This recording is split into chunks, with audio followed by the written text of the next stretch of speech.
Guys, what's going on and why is this motorcycle all blown apart? Well, it's really not all that blown apart. So what I'm in the process of doing is I am putting in a DNA air filter on this motorcycle. I'm going to bring y'all along a little bit for the ride on that. I have removed the exhaust valve actuator and have removed the ECU. That's going off to more Mafia tuning to accommodate this brand new M4 full exhaust.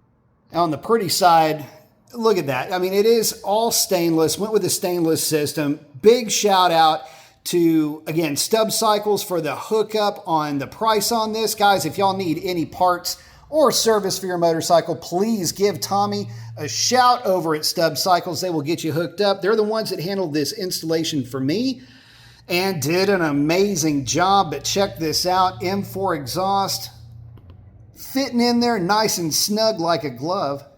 So here's what I'm up to, guys. So this is the stock air filter. This is that DNA air filter that I'm replacing with.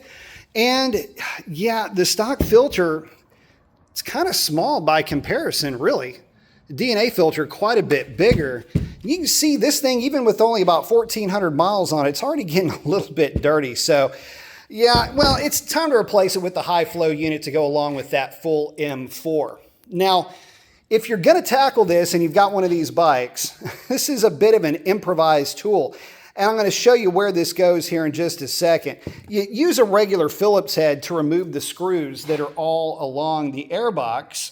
But to get to all the way down in there, you're going to need to have a very long Phillips head.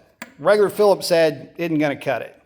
You're also going to need a 10 millimeter little 1/4 inch stubby, works the best, to pop loose those bolts that are holding that secondary fuel injection system onto the airbox. Oh yeah, I almost forgot. Here's that exhaust valve actuator. You know, this thing isn't heavy, right? It's not heavy, but it's also not light. Kind of crazy. But it's absolutely unnecessary because obviously the exhaust that is on the bike now does not have any valves in it. Plus, if you remove that actuator, you get access to some of your trunk space. And if you ever wondered what the inside of your airbox looked like on a GSXR 1000, well, wonder no longer. There are your stacks, and it's pretty neat that only 3 bolts hold each pair of those stacks on. Now, it does have secondary fuel injection. If you can see the little pintles, little fuel injectors, there's one of them right there sticking out. You can see some of the fuel splatter on the back of the airbox too. So it's kind of cool. This bike has 8 fuel injectors. It's got 4 primary and then these top rail fuel injectors. And it's kind of a trick thing. Yes, they do aid in fuel enrichment, but what you get with the secondary set of injectors that's literally spraying right down on top of those throttle bodies is you get the same effect that carburetors get to enjoy, where the fuel actually helps to cool the incoming air charge. So kind of cool, kind of a neat trick that Suzuki employs. A little bit of old school tech. Back in the day, if you've ever seen videos of like old school F1 cars or just real high revving 4-cylinder European cars, you would notice that they would have those fuel injectors sitting right over the velocity stacks. These bikes do the same thing. I thought that was pretty cool. And there's that DNA filter in the airbox getting ready to get all snugged back down.